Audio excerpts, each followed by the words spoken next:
Ladies and gentlemen, if we leave you with one thing today, please don't put smack in the chat. Thank you for joining. This is the morning meeting where peace, love, and understanding is as pervasive as sand in the Saudi Arabian kingdom. And we have a lot to tell you about as we run through the day. Sean, Dan, and I will tell you what's happening, what it all means, where it's headed next. And then, as usual, we will take your questions. If you'd like to get in on the conversation, please raise your hand. If you're watching on X or YouTube, don't. And don't put smack in the chat. Gentlemen, good morning. Our obligatory jocular, towel snapping, we're humanized discussion of Knicks Celtics. Dan, That's can the come on, Knicks we got a lot on the agenda. A lot on the agenda. Can the Knicks lose this series? Yes, they can, because they are the Knicks. Sean, Celtics in 7. Is that where you're going? I'm sorry. I'm not in a good mood. Okay. I don't even want to try. Great game. It was a I great felt like game. Gerard Mayo was coaching the team last night. For those of us. What was the best celebrity sighting of the night in the stands? Was it Kylie Jenner? Well, and Chalamet. Yeah, you're right. Incredible. Yeah, Now they had crap seats. They were under the basket. Couldn't they get better seats? That's where James Dolan sits. They're not that bad. I don't like sitting under the basket. I find it hard to watch the game. I never sit under the basket. I always choose to sit 300-400 to get a much better view. If you slept in, you missed an extraordinary morning of the president's arrival in Saudi, and then this receiving line that he did that was spellbinding. It was the president and the prince receiving mostly billionaires, but people from all over the world. We'll look at a little bit of that, but it was live. A lot of cable networks took it live, picture in picture, and it was phenomenal. I don't remember ever seeing anything like it. I recognized about a third of the people we've been spending the morning trying to decode. We'll show you that in a minute. Anyway, the president goes to the state dinner tonight, and then he goes back to the Ritz. Don't know where the vice president is. Much of the president's cabinet, including Susie Wiles, is on the trip. We'll see them in just a moment. Consumer Price Index came out at 830. Put that up, please, Paul. And this is good news for the president and for America.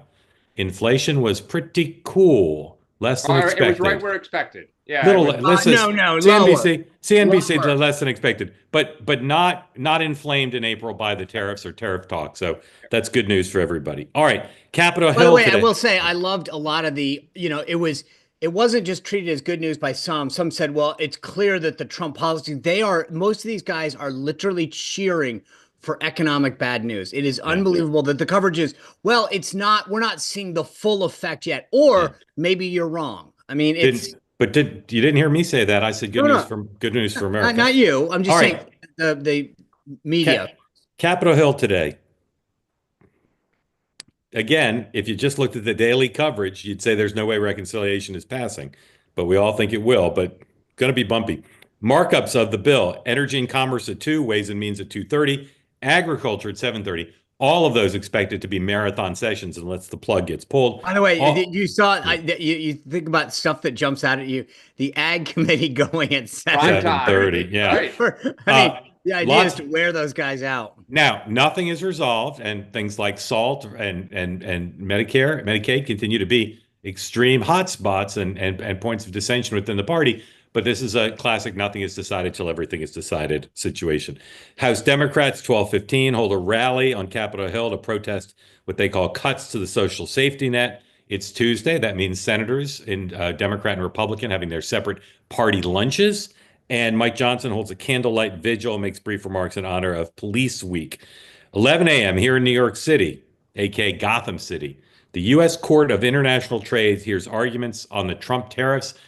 The plaintiffs in this case who are saying the Trump tariffs are being invoked on an unconstitutional basis, relying on a piece of legislation that's not applicable. One of the plaintiffs is a wine merchant, small business, a wine merchant. Now, C-SPAN's got a bunch of stuff on the schedule today. And one of them caught my eye, 6:30 Eastern Time. A fella is holding a Vote Vets town hall in Cedar Rapids, Iowa. This fella used to be the transportation secretary, and his name is Pete Buttigieg, going to Iowa. You'll recall he did quite well in the Iowa caucuses, and you'll recall that some people are trying to bring back the Iowa caucuses towards the front of the queue. We'll see if today's Democratic Party does it. There should be some people in the state of Iowa. Yeah, mostly people in the state of Iowa. Good point. All right. President today. I got to show you this. We're just going to run through it quickly. 103. This is the president, Air Force One, the current Air Force One, a piece of crap, landing in Saudi, and four Saudi fighter jets provided a air chaperone, air escort to land. This video taken by Dan Scavino, the president's aide, who early on used to be in charge of videos. Now he just dabbles. But here's some pretty good video of the landing. All right, so he lands, and here he is, 104, being greeted on the tarmac. Oh, incredible colored carpet. I want a swatch of that. By the Crown Prince. You'll recall when Joe Biden went to Saudi, they didn't greet him at the airport. They sent low-level officials. This is being viewed as a sign of the president's close relationship with the House of Saud. And so here's the greeting. President's tie seems to closely match the carpet. Coincidence, I'm sure. Anyway, this was an incredible arrival ceremony. President shook 100 hands. Now, this is my favorite part of the day. Oh no, sorry, 105. So then they go back to I don't know, one of 100 palaces. And here's this incredible room. There's projected images of the president all over Riyadh. It's incredible. And there's this big conference going on for economic development with billionaires from around the world. So this is an incredible photo op. Chat. You can just see that the comedy is higher than the comedy. And now this is the highlight of the day. This is 106. This is the receiving line. Okay. This was, again, while you all were sleeping, this thing was streaming on cable, mostly like the way you see it here on Sky, picture in picture. And here's members of the president's cabinet first, and you'll see there's Scott Bessent. You'll see Susie Wiles coming up in a moment. All the others are there very briefly, and they move on, although Bessent lingers. You see just Hegseth, very quick, just quick handshake and move on. Susie Wiles, watch, she'll come up. And then it was a bunch of business leaders, and we sat around all morning trying to recognize them. We recognized some, not others. So I think after this is Susie Wiles. Sean, who is that?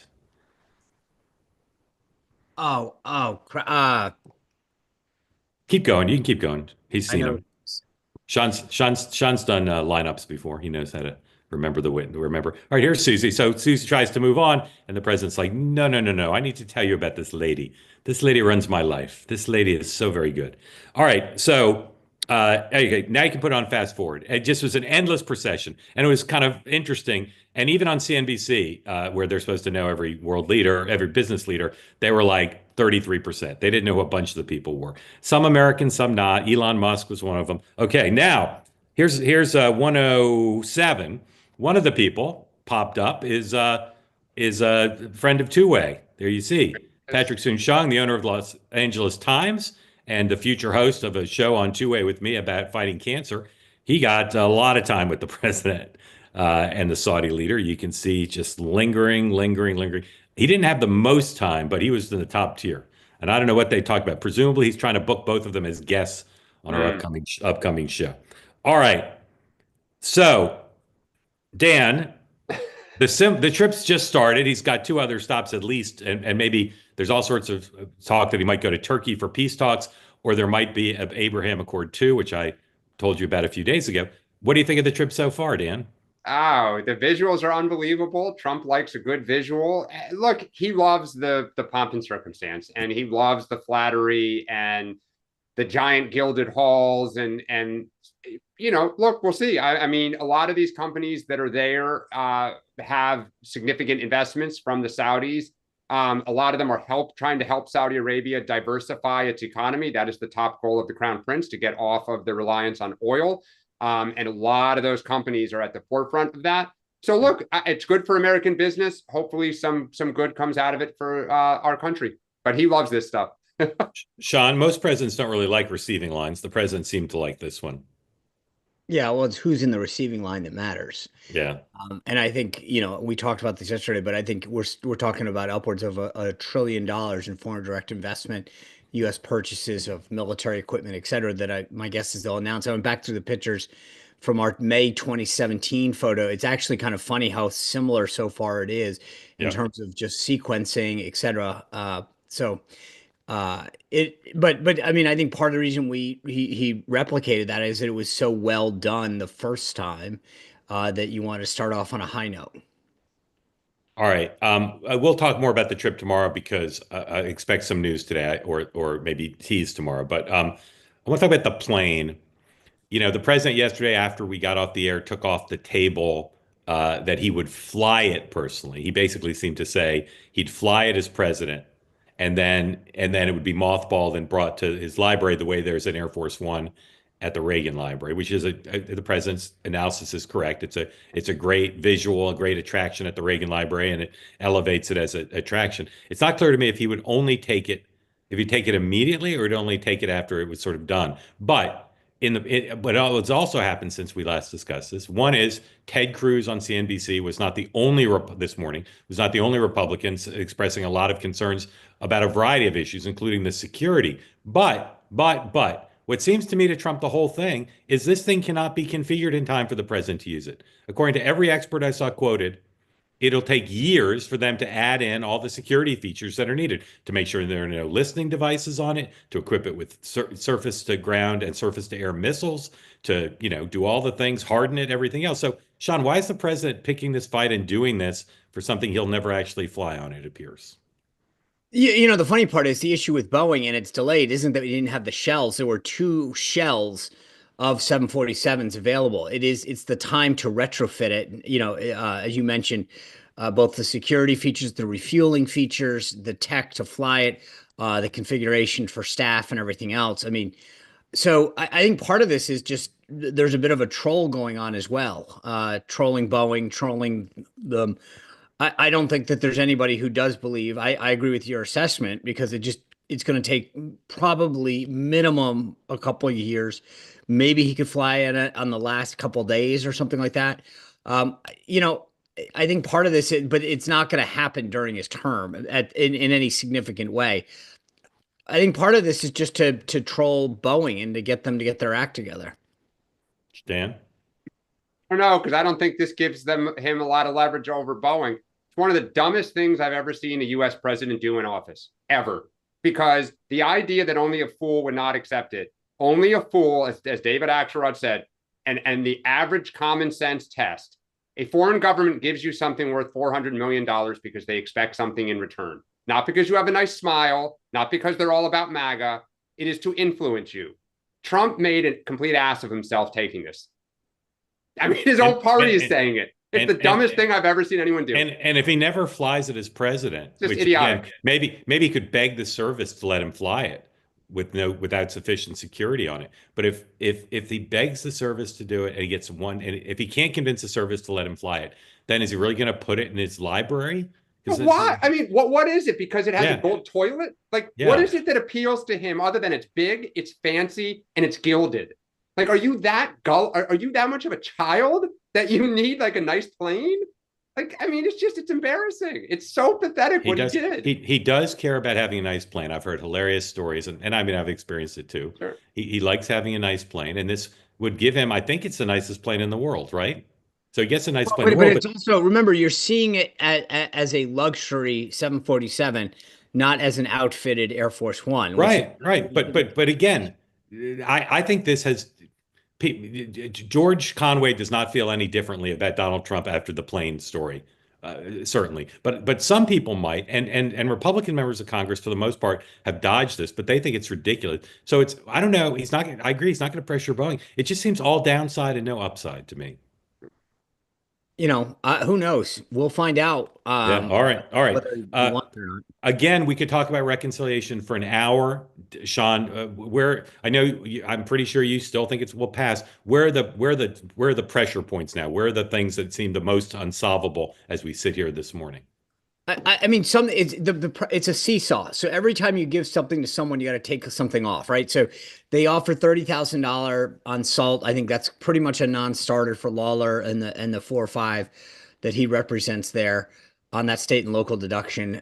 You've got a couple other tax credits that people are trying to get in, and then obviously the Medicaid piece of this. We'll see. The problem that I find fascinating is, and I know this is obvious, but if you're Mike Johnson, you're watching this happen, right? And they're making people cast votes and go down something. Instead of just trying to and I know it's easier said than done, but instead of making people take stupid votes, trying to get ahead of this is, to me, the smart thing, because taking a dumb vote that's going to be used against them, as opposed to just saying, like, let's just hammer this thing out, get the Senate guys in the room, and try to get ahead of this, to me, would be the smart move. I get it. That's much easier said than done. But the reality is that this is just, we're going through machinations where we all know where we end up, but they feel like they've got to do it to show some of the guys in the Freedom Caucus, Chip Roy in particular, that you're just not going to have the votes to make it happen. Sean, let me ask you one question before Dan gets in. You have Ron Johnson and Rand Paul both saying their no's. Now, again, being no now is meaningless. But is it possible that if the House did go first, they couldn't get the votes in the Senate, or that's not possible? Well, you need to, the House has to go first. I mean, that it's a spending. I mean, so the House has to vote first, or you have to go Senate, House, Yeah. Senate. But Yeah. and I don't think the Senate wants to take a stupid vote either. So I think the Senate could pass it. Although I do think that you have Rand and Ron John, as you said, but that also means that you're not getting the obvious no's, which is Snow and Murkowski, and who knows where McConnell is these days. So I don't know that the Senate wants to go first. And also, here's the problem: the Senate has much less spending reductions and spending reforms, Yeah. and so the question is, that just opens up a massive wound, and it really pisses off House Republicans. Yep. Dan, overall, where do you think the weak points are? I mean, I actually don't think there are any weak points right now, in that all of this is normal because you're getting lower in the funnel. Everybody thinks this is my point to try to exert my leverage, right? You basically need my vote is what everyone is thinking. And so you try to squeeze and you huff and you threaten. And like, we went through this on healthcare. We went through this on several of the Biden bills with basically only a 1-seat majority in the Senate. So, I mean, this is what happens. I don't see anything yet that really makes me think that this thing is seriously in trouble. I think at the end of the day, the Freedom Caucus is going to get rolled because the politics are with the moderates to retain the House. And I think Trump knows it. Trump's a very smart politician. And so I think there'll be less spending cuts, and, that's where they'll land. Is this live now in Saudi? If so, can you put it up with no audio? Let's just watch the signing ceremony. Well, we'll talk over that. So there's a convention and coverage of trials, criminal trials, which is to lean towards conviction throughout the entire process, up through when it goes to the jury. And then if there's a conviction, the press is like, yeah, we could tell all along it was going to be conviction. And if there's an acquittal, all of a sudden they write stories about how the media, about how the prosecution had a doomed case from the beginning. It's the same with reconciliation. The Capitol Hill Press Corps covers it like it's never going to pass. So it's just a completely misleading picture. All the coverage is this will never pass. Here's this problem. Here's that problem. Punch bowl, just this litany of Speaker Johnson doesn't have this. He doesn't have that. He doesn't have this. It's on track to pass, folks. It may not, but it's on track to pass. All right, China. Scott Bessent went back on or did an event in Saudi, and Greer Jameson did a CNBC hit, both very bullish on the talks with China. And Bessent, now it's been reported, no surprise, he secretly met in the basement of some building at the IMF when they were in Washington a few weeks ago. So let's listen to a bit of Bessent and then roll right into Jameson, please.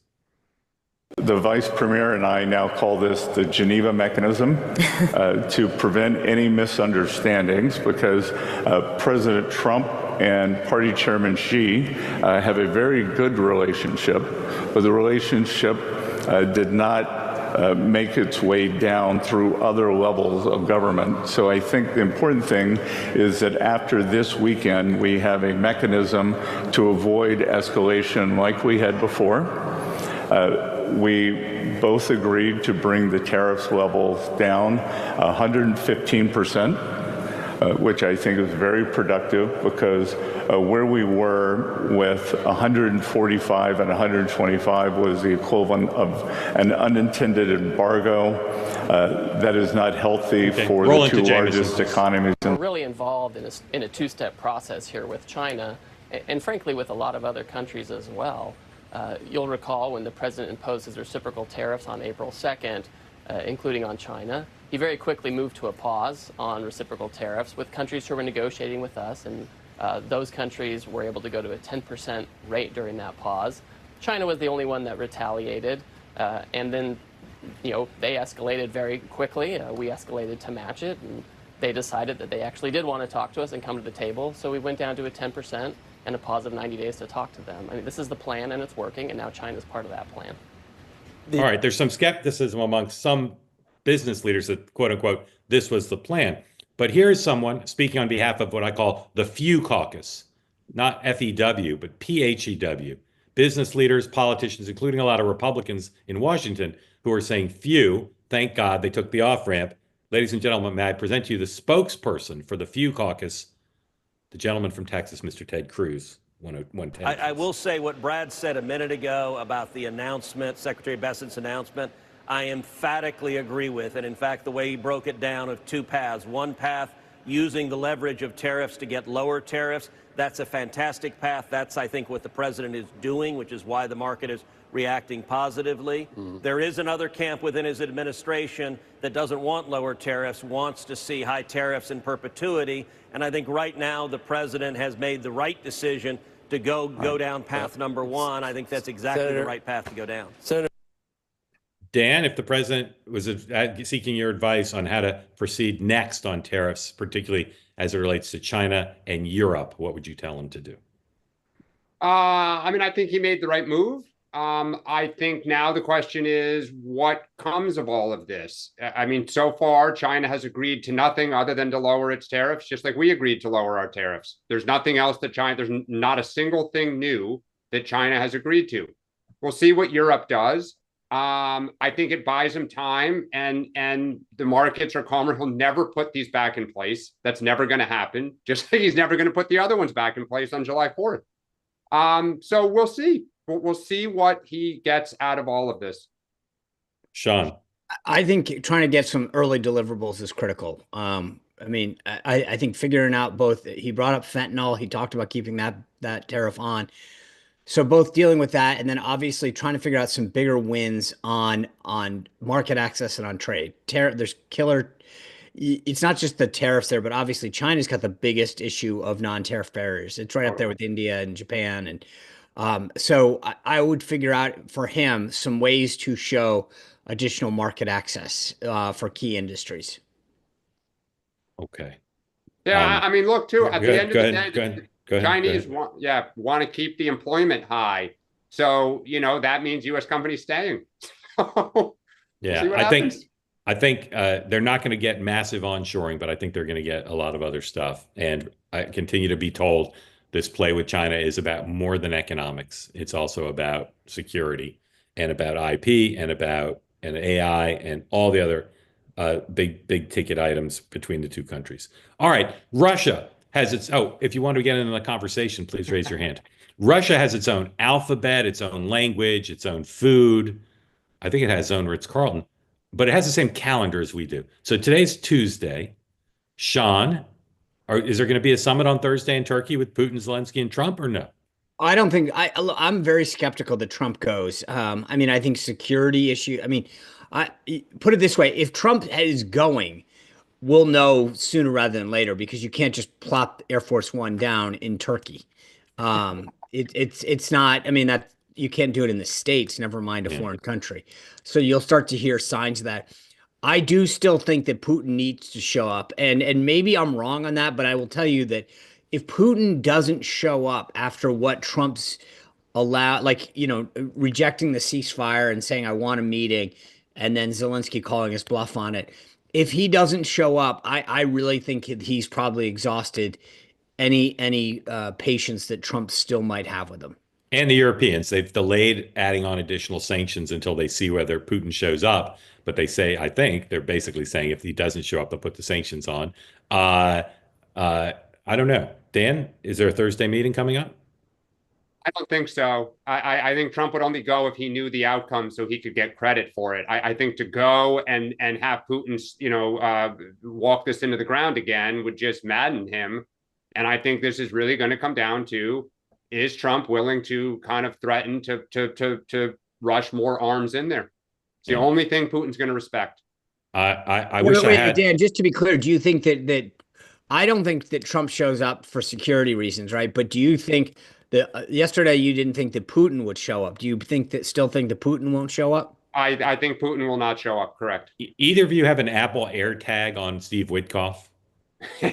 Because you should watch where Steve Witkoff is for the next 48 hours. I think that'll be the canary in the coal mine, the early warning system about whether this meeting's happening with or without Trump. All right. I think it was the political strategist Chardet who called Sean Duffy a smooth operator. He was on TV. He talking about Sade or Sade? I mean, that was a little. I'm a little bit of an aficionado on this. yeah. How do you pronounce her name? Sade? Sade? Yeah. Sade? Okay. I thought it was Charday. Anyway, the guy was on TV talking about Newark this morning. I would have bought a Qatari plane from him. He was such a buttery voice and handsome and everything. It seems like Newark is not the only problem, right? The air traffic control system in general is antiquated. The shortage of controllers is a real issue. Dan, how big a political threat and a substantive problem is this? And is Sean Duffy the man to solve it? I normally don't ask two-part questions, but I just like saying the phrase Sean Duffy. Look, it's a huge political problem. It's a huge real life problem. And, Sean Duffy may be the right person. Look, the challenge is one, you're now, 3-4 months into President Trump's term. And what you're coming up on is summer travel, Memorial Day, July 4th. A lot of people take vacations in July and August, kind of before school. And so obviously, God forbid, there is another deadly incident, but even reports of incidents, delays, shortages, when real lives of real people, if you miss your vacation, you can't get your money back, you are pissed. And yeah. I'm sorry, Dan, go ahead. No, I mean, I think that's the headache. It's like gas prices rising at 4th of July. It's a headache. I will just say this. I cannot, how do I do this, Mark? Overstate how great of a job Sean Duffy has done communicating Totally agree. the status. Totally agree. And here's why. From a comm standpoint, there's always a balance of trying not to blame your predecessor, right? Because you've got to be careful. But he has framed this debate so well, because you can't just put an ATC operator in a tower in Newark or JFK or LAX or DCA. They need to be familiar with the airspace and the flight patterns. It takes about 1.5 years to get trained, right? Never mind the system. I mean, Duffy's gone out there and talked about the copper wires, the floppy disk. This has been a pervasive problem for decades. Trump tried to, during his first term, solve this problem. Congress rejected it. But then Trump failed, just to be clear. He tried and failed. But no. Well, can't blame Congress. He had a Republican Congress for part of the time. For part of it. Trump can't act like he hadn't previously been president. No. But he tried. He acknowledged the problem before. There is no try. Do, as Yoda says. Okay, fine, fair enough. He didn't but fix the bottom it. line Didn't is, fix it. but Sean Duffy is actually tackling the problem, and I think I agree. Articulating the extent to which it happens, because to Dan's problem, at some point, if God forbid something happens, understanding the context that Sean Duffy can't put 5 bodies in the tower at Newark or DCA and say it's fixed. That's just impossible. Yeah. Right. And so making sure that people understand the scope of the problem, that you can't just take a system, not just the people, but the infrastructure of it, and fix it in 2 seconds. And so I give him a ton of credit for his public posture in doing this. Who is president? I'm sorry. Go ahead. No, go ahead. I mean, look, you're right, Sean. It is good to explain. It is good to lay out the process. But I'm sorry. Like, now you need to rush. You need to rush training. You need to hire more people. Like, I'm sorry, but everything you just explained sounds like the Biden administration talking about like 90% of their stuff. It takes time. There was 3,000. Hold on. Just on the. Sean, I hear you. But Americans aren't going to be like, great, 1.5 years. Who was president when Y2K brought America to its knees? Was that Bill Clinton? Yeah, it was. Yeah, they spent all that time getting ready for it. So I'm a student of crises and threatened crises, and how presidents and administrations prepare for them and deal with them. And like, what was the name of that oil spill, that oil leakage? Oh, in the Gulf. Yeah. Under Obama, right? Yeah. Like, when presidents deal with these things, they're like, never again. Whole of government, we got to get in front of this. We got to not only deal with it substantively, but we have to be seen as dealing with it. And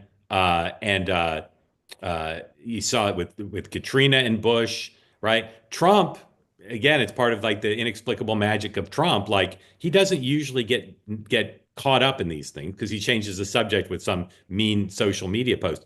But I will say, Sean Duffy is like, again, I know I'm saying a little over the top. He's like whole of government by himself. He's so active and communicating, and I'm listening to him. I'm not an expert on this stuff, but he seems very substantive. He seems like to really understand the problem. He was on CNBC this morning. He apologized for getting a little wonky about how the system for Philadelphia, for Newark, was transferred from the New York communications apparatus to Philadelphia. I really think the guy is doing what you need to do to stay in front of it. And if I were Trump, I'd be very grateful to him, assuming there's no crisis. I talked to a Republican senator a couple weeks back who said that when Duffy had come up to testify, one of their Democratic counterparts said to them afterwards, "Holy smokes, I was blown away by his command of the issues for a guy who just came into the job." Duffy has jumped into the deep end of these transportation issues in a way that gives him that authority when he goes on television to talk about the problems that exist and the path forward. But just to be clear, again, you cannot put a guy or a person, gender, neutral here, in a tower in under a year and a half. It's impossible to speed that process up. And I don't want someone sitting in a tower, frankly, that's not trained, that can handle that knows the difference between what planes can come in and come out, et cetera. By the way, Mark, total side note question when you're saying this. Have you ever read Vincent Cavallo's books? No, I don't read books.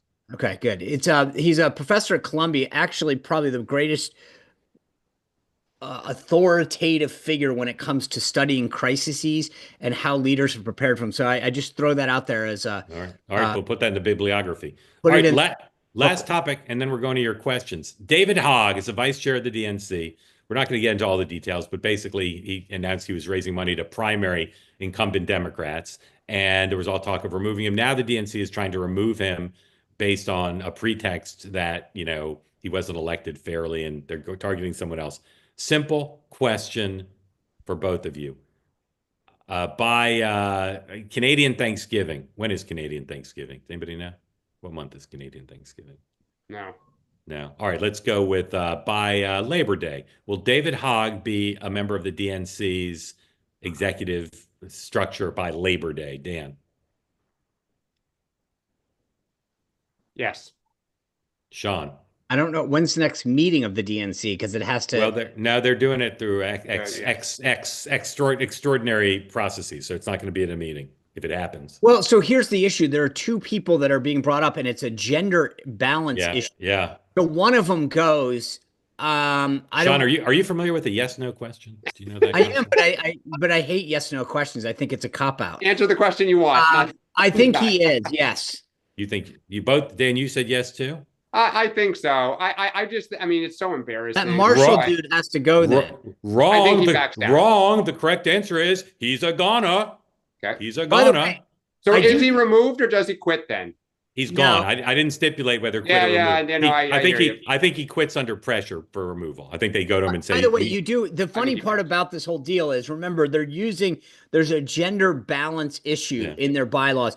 The kicker is Hogg is going out there saying now, I think gender balance is a ridiculous criteria. We should just hire the best, is what his statement was. To which my answer was, great, you're in the wrong party, son.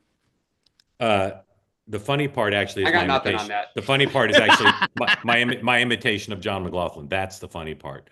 All right, here we go, everybody. Raise your hand if you want in. And of course, as we traditionally do, we start today with Rebecca Drew Richards.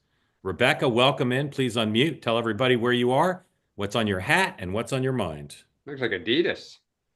Yes, it's an Adidas hat. I just needed to put something on this morning here. But hi, everybody. Thank you so much for letting me come in. And I just had a couple questions. Rebecca, I'm sorry to interrupt. Where are you this morning? Yeah, where are you? Oh, I'm in Michigan. Yeah, where? Michigan. I'm from Texas, so I don't know how to do the whole hand thing. But okay. I'm in Southeast Michigan in Pontiac. Pontiac. All right. Been to Pontiac. I had very good pizza in Pontiac. I wish I could recall where that was. Did you go to the Pontiac Silverdome before it closed? No, I did not. Rebecca, sorry to keep interrupting. Floor is yours. Whatever's on your mind. So I just had a question for Sean, and I had a question for Dan and you, Mark. So my first question, I know we're talking a lot about this Qatari plane, and I am one who is very much a Trump supporter, and I trust him. However, this is a big, I can't seem to understand if this is Trump just kind of trying to distract the media. You know, I would trust it if it was that, but there is a lot of controversy around this because of, you know, the support with the terrorism and everything, and also with Bondi being a lobbyist for the Qatari at one point. I don't know how I feel about Bondi. I don't know. It just, I feel like this is really rumbling the base that he needs for the support to get to 2026 midterms. And my second question is going to be for Dan and Mark, but really just for all of you guys, is the media's, like, I understand that they're just going hard on this, you know, everything against Trump. However, for Dan, do you talk to anybody in the circles to where, like, is this really what all of the liberals and all of the left are trying to just put resistance on everything that he does? I mean, with the people storming in the ice, I mean, are they trying to create chaos? Are they really against this? Or Great, two great questions, Rebecca. One for Sean, one for Dan. Sean, thank you. On the Saudi thing, look, I do think, assuming that his team's briefed him, which they have to have, on how long it's going to take to retrofit the plane. I don't know if this is, I don't want to put words in Mark's mouth, so but I'll say, yeah, because he had a big breakfast. But I will say that I do think that this is probably, one, a little bit of a troll, and two, a little bit of a post, like a library thing, like the Reagan Library has an Air Force One. I think this is just a, hey, this would be cool. I fly in it once, I get to say it was Air Force One, and then I get a big souvenir at my library afterwards. That's kind of how I look this. I also think that anybody, I mean, it's funny. The narrative on Trump is, you know, he's not loyal to anybody, and then suddenly it's, oh, he's going to be loyal to the Qatari. I mean, it just, pick a narrative, because I don't seem to think that it's always whatever the one at the time is, that's what they go with, but it doesn't, never jives with the previous narrative. So either he never stays loyal to anybody, and now he's going to be loyal to the Qataris. I mean, are you kidding? Look at his past statements that he said on Qatar with respect to terrorism and other things. He's never, you know. Anyway, I think it's a little bit of a troll, a little bit of a souvenir for for his library. Dan. I wonder if the Biden library will take 400 million. I wonder if there'll be a Biden library. Yeah, why not? Why not? This is what the going rate is. You asked about the Democratic That's a hunter's Party. biggest failure, then, huh? Yes, yeah. I'll have plenty of room for the Middle East. You bad art dealers. I think you asked about the Democratic Party. There are parts of the party that think resist everything and anything at all times. And part of it is they look at Donald Trump when he was out of power, the way he resisted and just shot at every single thing that Joe Biden did, and that Barack Obama did, right? Remember all the shots that Obama played golf on the weekends, and he should be getting back to work. So, I mean, I say this not because it's like, but there are people in the party who are like, we don't fight hard enough. The reason Trump is so successful is he never gives an inch, and he, you know, fight. There's another part of the party that says that is idiotic. And if you look at polls and focus groups, like, it just doesn't stick. It's 9 years in, and all you keep doing is just, you know, fighting. And what voters want, and by the way, the Working Class Project today has excellent data out on individual Democrats and what messages from those people resonate. Mark Halperin always says it, real lives of real people. When you're talking about problems in your community and what you want to do to try to help them, you tend to connect more with people. So I think there's always going to be a faction of the party that just says resist everything, but that hopefully is going to be layered with solutions for the real lives of real people. With your inner circle, I mean, with your inner circle, with the people that you kind of talk with, you know, because I know you know some high up people. So, but I guess it's because of the status of where we are as a country. Yeah. Is it really, you know, smart to just keep on playing the same game of, oh, we're the Democrats, so push everything on Republicans. Oh, we're the, like, if the Republicans had ruined this country, I can guarantee you that there would have been a lot of people that kind of centered over to the left. Like, if the Republicans would have gone crazy and, you know, with this DEI and transgender and all this stuff, because a lot of that affected our homes, it affected our schools, it affected us personally. So I guess I understand where you're coming from, but it just does not make sense to me because of where we are as a country. Well, I think, look, the people that I talk to who run campaigns see it as a problem in that you need your base energized, right? Like, it's very hard to win an election with a demoralized and fractured base. So they don't want to discourage the building energy that we have. What they lament is they don't want to be captured and driven by that crowd. They want it to be part of a bigger kind of tent, again, that offers, proactive solutions and can channel it, not just against them.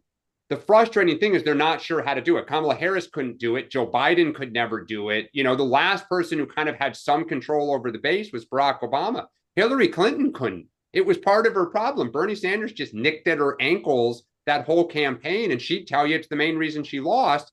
It's the main reason Biden said to Elizabeth Warren and Bernie Sanders, I'll give you personnel in the White House if you just support me 100% in 2020. So it's a problem that we have. We don't have a strong leader like Donald Trump. I say this with respect. He is strong. He controls his party.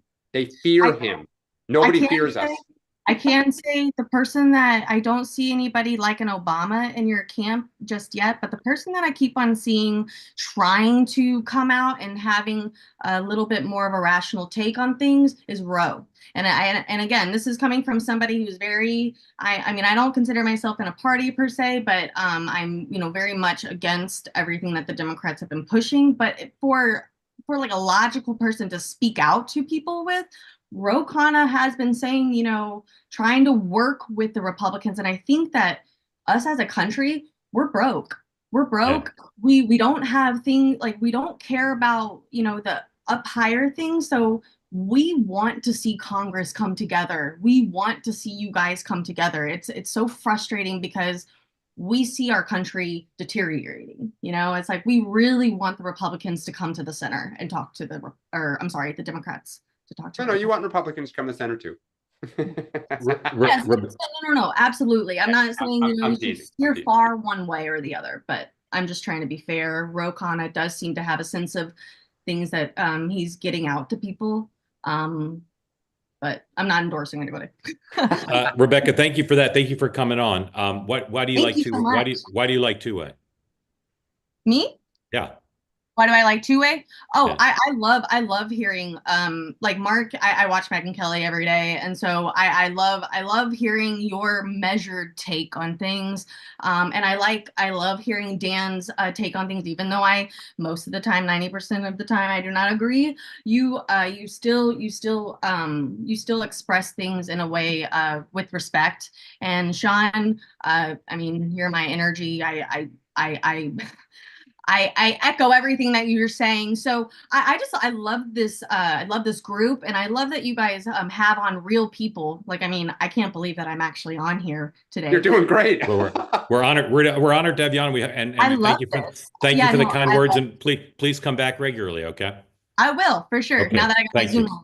Thank you. There you go. Thank you. All right, guys. I'm going to see if you can hear this audio. I'll probably be booted off of Zoom, but let me know if you can hear this. Can you hear this? Don't call me the gangster of love. Can't hear it? Yeah, I can. Yeah, sure. The gangster of love. All right. That's the Joker, right? That's the it's the Joker. Steve Miller Band. That's it. Some people call me Maurice. And I was going to call on Maurice, and of course, I knew this would happen. As soon as I put that up, Maurice dropped off. No, there he is. Maurice is right here. Some people call him Maurice. Maurice, welcome in. I'm sorry, because I try to give people a hard time about their names in ways they have.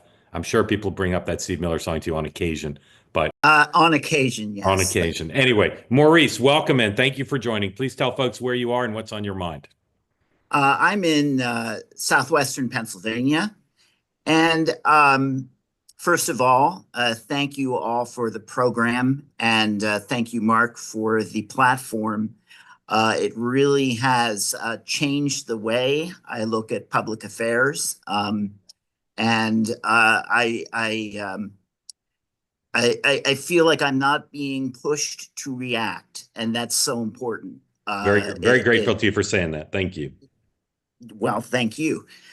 My question relates to 2028 and somehow I feel like I shouldn't be talking about it because it's so far away. But I wanted all of your responses or reflections. I feel that somebody that's not getting attention from the Democratic side is Senator Kelly from Arizona, Mark Kelly. And I feel like from, his military background, he's commanded 2 space shuttle missions. And not only do you need to know so many details in order to do that, you have to be able, as the commander, or had to, but any spacecraft mission, you as the commander, you have to be able to lead a team, and a team that is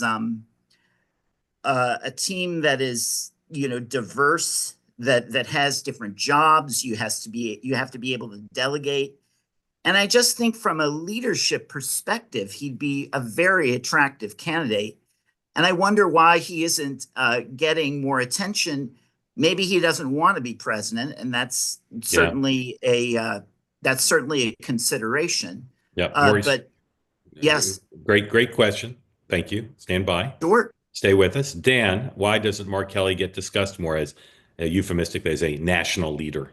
I think 3 reasons. One, he's not the most charismatic person, and he, to my knowledge, has not expressed, an interest around town. He obviously wanted to be VP. 2, from that VP process, there are alleged skeletons in his closet that I think might cause some trouble. And 3, he would have to go out and put a theory to the case. And frankly, Ruben Gallego, his colleague, is more out there. I don't think Ruben's a serious candidate, but he's more out there than Mark Kelly is. And if you want to start getting a buzz going, usually it doesn't happen organically. It has to be manufactured. And I just don't see him so far attempting to do that. Sean. I think Mark Kelly is obviously I honor his service to the country, and his accomplishment is pretty amazing. But to Dan's point, I think part of the problem is the more serious you are and the less bombastic, you don't get the attention. And he is, again, while I disagree with a lot of his positions on things, he is a more serious, sort of thoughtful and pragmatic kind of guy than bombastic. And in this day and age, that doesn't necessarily get you as far. Yeah, I agree. Go ahead. Well, I was going to say, would there be an opportunity for him to that to be, and I'm certainly not advocating for his candidacy, but an alternative to the bombast, a sort of a. Maurice, he's got to be willing to get, like, if one wants to get themselves out, there are opportunities and platforms and events where you go. I mean, we've talked about, Buttigieg trying to go to Iowa today and do this vote vets thing. Like, he's clearly trying to manufacture some attention. And so Mark Kelly has plenty of opportunities. The question is, does he want to avail himself of those opportunities? And I don't get the sense that he does. Now, maybe I'm wrong, but generally speaking, it's not hard to create that level of attention. Yeah, Maurice. Well, maybe I'm just projecting my desires onto Mark Kelly. Could be. So I'll just echo one thing that I think both Sean and Dan reference, which is this doesn't happen by accident. You gotta work it.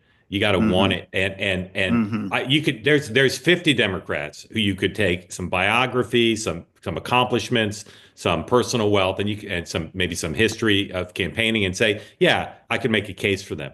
But it's really hard. It's the most competitive competition really on earth, I think.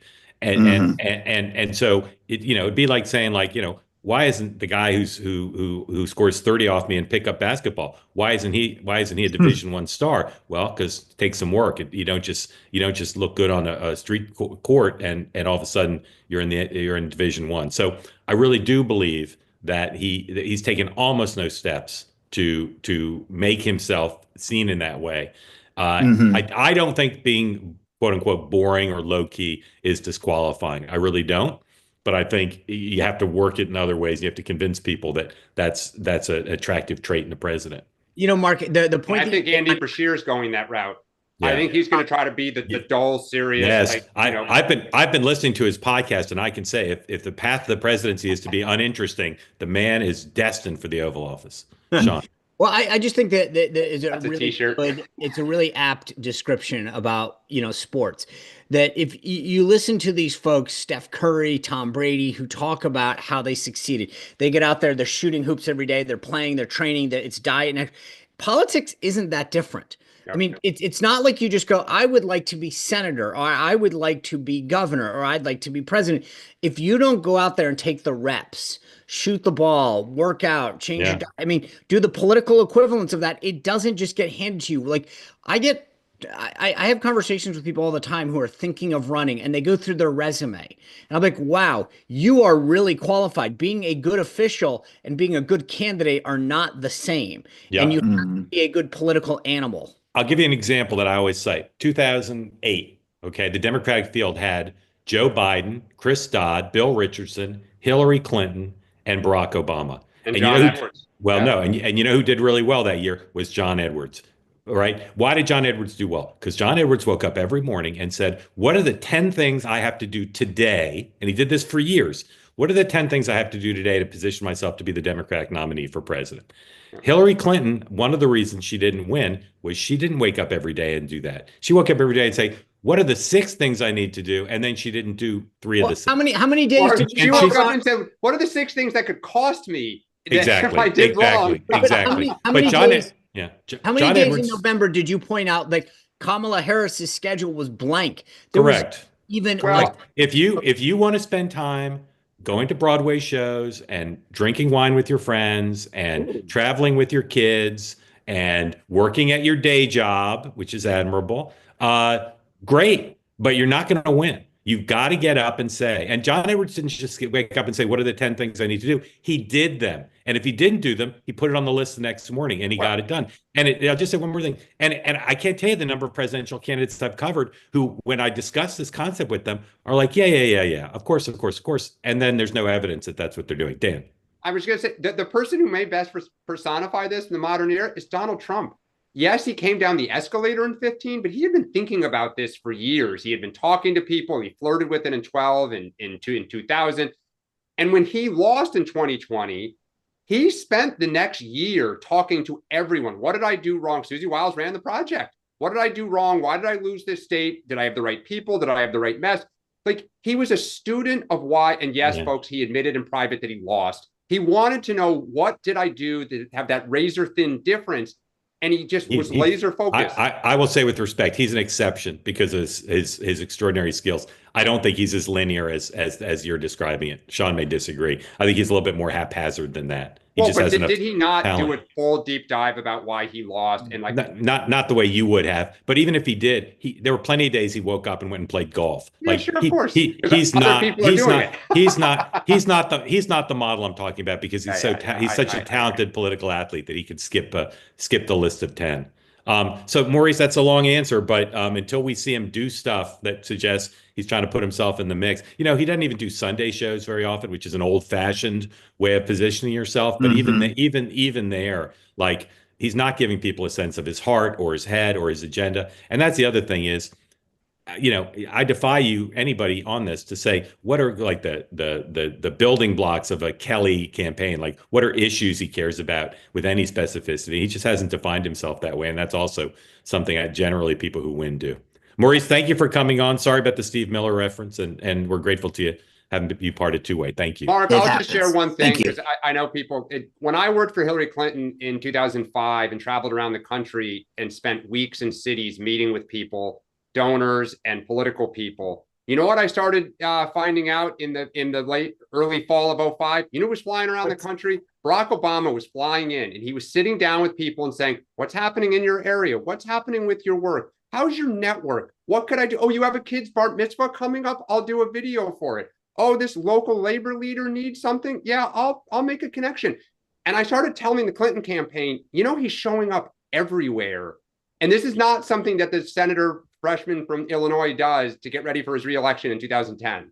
There's only one reason you're starting to do this. It was all underground. None of it was reported except by Mark Halperin. But it takes a lot for a senator or an elected official to go, I going to call the kid whose bar mitzvah is Tuesday, and I'm going to show up to the barbecue that has 8 people in it, right? Most of these guys are like, what's the ROI? Are you kidding me? I'm not going to that event. There's only 30 people there. If smart politicians understand you got to hit the singles, right? You just got to get the at bats. And a lot of them are like, I do not do that. I'm not showing up. It takes, when I see that kind of grit from anybody who says, I'm willing to show up there, I'm willing to go on that television show. I see that a lot these days with people who go, hey, can you just get me on Fox? And it's like, that's not how it works. You don't just get to go to the major leagues right away. You take your small at bats first. The same's true in politics. All these guys think somehow they're going to send out a fundraising letter and $1 million is going to come in, or I'm going to, announce my candidacy and 500 people are going to storm the ballroom. Not going to happen. Yeah. All right. Thank you for that great question, Maurice. Produced a fine discussion. All right. Let's talk about a bunch of stuff coming up here. First of all, Sean, something that happened to you. 112, please. Tell us the story of these fellas. Well, there's a great watcher of the morning meeting, Donald Ratz. He's a part of a group called the Kuntang Veterans Organization. They are meeting this week in Crystal City, May 15th. And so just a couple days is the 50th anniversary of the last battle in Vietnam. So they're here gathering. The website, if you're looking to see them, it's KOHTANG.com. But just an amazing group of folks. They did it yesterday at the Vietnam Wall, honoring their brothers and sisters who fought over there. So give shout out to them and for their service. I think especially for the folks who fought in Vietnam, they didn't get the recognition for the service that to this country that they deserve. And so he reached out to me and said, hey, we're here. We're gathering in Crystal City, which is basically where you fly into when you fly into Reagan National Airport. And just a big shout out to them and honoring their service. That's awesome. And read the website again. It's KOHTANG.com. Kotang. And is he a fan of your program here? No, he's a fan of ours, of the community. He's a member. He watches. He's literally watching right now, I believe. Right. So Donald Ratz and fellow veterans there. There's one Marine. We'll give him a little shout out. Our good Navy folks. Yeah. Okay. Excellent. Sean, what do you have on tonight? Senator Roger Marshall. He's a doctor, obviously, senator from Kansas. Yep. Farming background as well. I mean, you would talk about, we're going to hit the tax bill, reconciliation, all that, plus farming and tariffs. And also, just as a little side note, we've talked about this in the past. I mentioned some of the folks in the media, particularly Axios, and their funded, the pharma support. Some of the reporters there, including Mike Allen, were not fond of my tweet. I will read their responses on air tonight. Apparently they were not pleased with being called out for being sponsored by pharma. So I will address that on air and read Mike's response. Did he tweet back at you or write to you directly? Write to me directly. So I will read that on air tonight and let people know how Mike Allen felt about my critique of Axios. And there's can you give us a hint? It starts with, bro, I'm very disappointed in you. That's a direct quote. So I will read the entire text on air tonight. My son said the exact same thing to me last night. Yeah, for different reasons. Different reasons. I didn't accuse him of being in bed with Big Pharma. All right, I look forward to that. I'm very interested in your colloquy with Mike Allen. Tonight on Two-Way Tonight, Lori, who's on Two-Way Tonight? Unmute. Tell us. I can't remember. I should know, but I don't remember. Our London correspondent. While Lori's doing that, Nomi Coons. Oh, excellent. All right. Nomi Coons and others. Okay, and others. So I'll see you live at 6:00 here on the Two-Way platform and on YouTube and X. Earlier in the day, if you want to be part of the live conversation, Michael Moynihan on the Moynihan Report has a friend of mine, one of the smartest and sweetest and wisest people I know, Rabbi David Wolpe. Just an incredible man in every respect. And so looking forward to this. So 3:30 Eastern time, if you want to join live with Michael and ask Michael and David questions, 3:30 Eastern, and then it will stream live. It'll stream on YouTube at 7 Eastern at the regular time. So I urge you to check in, whether you've watched Michael's show or not. Tonight, this afternoon should be the time you sample it if you haven't seen it, because it will be a great conversation. Later today on YouTube and wherever you get your podcasts, next up, my show on the Megyn Kelly Network. Michael Bennett, who's running for governor of Colorado, will be my guest, along with Rich Lowry, and my discussion about a moment of testing for the media about whether they're going to decide to have credibility or not going forward. All right. Anything else either of you gentlemen want to say before we stop? I got to go back. I'm gonna have to watch you guys both tonight. Sounds All great. right. Lots of programs. Thank you all for watching. I had 2 first-time questioners, which was really great, and both had really good questions. So appreciate it. And we will see you in 23 hours right here on the Two Way Network. Have a good day, everybody.